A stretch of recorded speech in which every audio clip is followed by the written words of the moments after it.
আচ্ছা, আমাদের প্রশ্নটা হচ্ছে সারণী হতে মধ্যক নির্ণয় করো। তো মধ্যক নির্ণয় করার জন্য আমাদের সাধারণত তিনটা কলাম আঁকতে হয়। এই তিনটা কলাম কি কি সেগুলো একটু দেখি।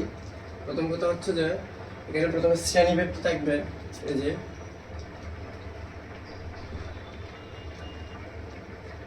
শ্রেণী ব্যক্তি, গণসংখ্যা, গণসংখ্যা, এর পরবর্তী আরেকটা দিতে হবে ক্রমযোজিত গণসংখ্যা, ক্রমযোজিত গণসংখ্যা।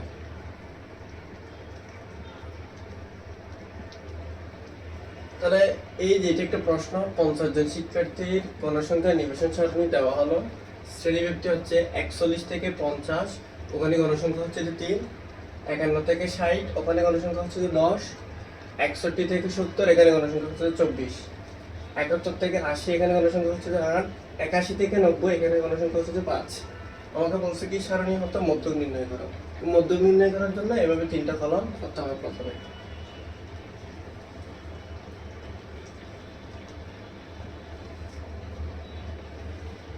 ঠিক আছে, এটা শ্রেণীভিত্তিক কত, 41 থেকে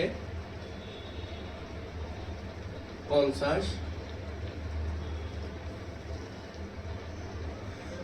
51 থেকে 60,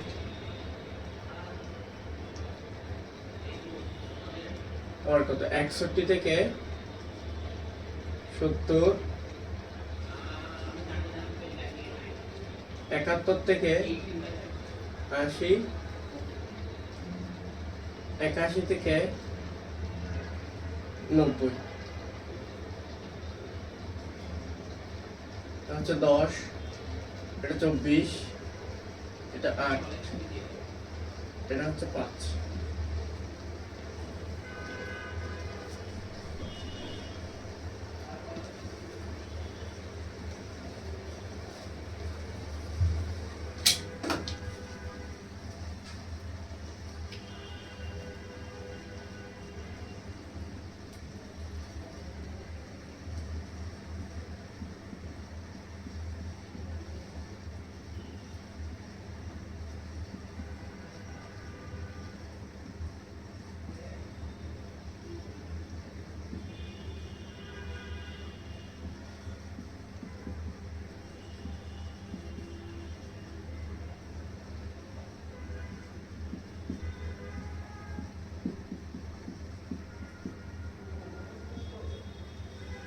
তাহলে এগুলো কি করছে, ক্রমযোজিত গণসংখ্যা।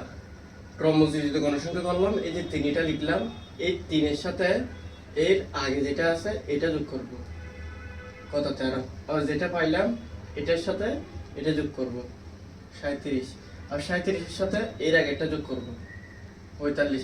45-এর সাথে এর আগেরটা যোগ করব, 50। ক্রমযোজিত গণসংখ্যা এভাবে বের করে। এটা হচ্ছে n এর মান। কিসের মান? n এর মান। তাহলে এখানে n ইকুয়ালস টু কত, সব শেষে পাইছি কত, 50। ঠিক আছে, সব শেষে কত পাইছি, 50। মধ্যক মান কি? মধ্যক মান হচ্ছে মাঝেরটা। তাহলে এটার মাঝেরটা কি হবে, 2 দ্বারা যদি ভাগ করি 25 আসবে, তাই না? 25। এখানে 25টা কোথায় পাবো? এখানে হচ্ছে যে 3, এখানে হচ্ছে যে 13, এই যে 25 পাবো এখানের মধ্যে।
এটা একটা মধ্যকের সূত্র।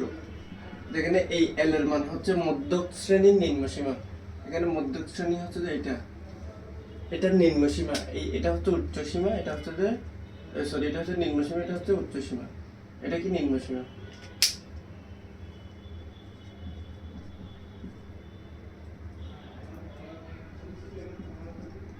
এই যে এফসি এর মান হচ্ছে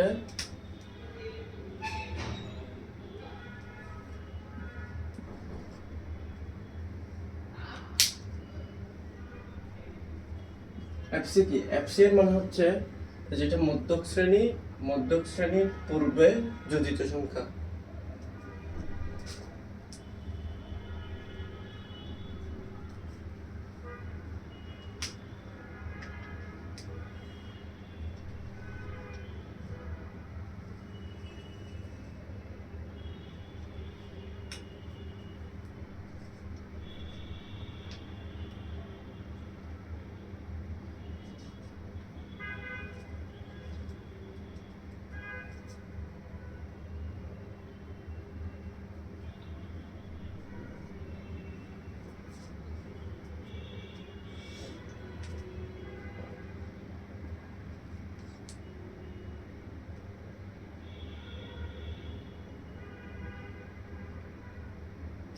এখন 61 যোগ এখান থেকে এটা বিয়োগ করলে আসবে তোমার কত, 12 এর পরবর্তী গুণ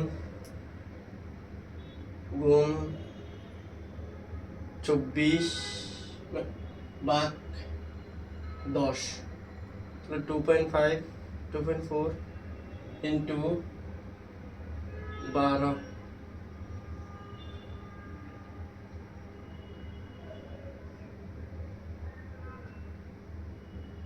যোগ 61,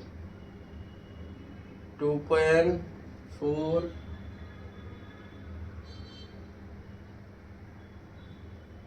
ইন্টু 12